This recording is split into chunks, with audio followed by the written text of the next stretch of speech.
aşkı bildiğin günler oldu mu? Bana güller verdiğin tatlı nameler gerçek oldu mu? Bir zamanlar sevdiğin aşkı bildiğin günler oldu mu? Bana güller verdiğin tatlı nameler mevsim oldu mu?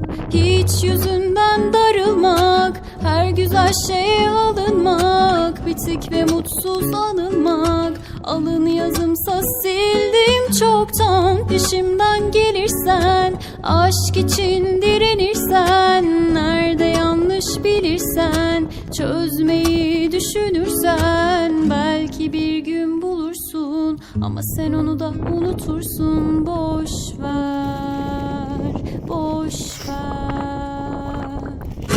Yüreğinden yaralı bizim hikayemiz, kaderimden kalanı silsem de gitmiyor. İki sohbet aralı bütün mesafemiz.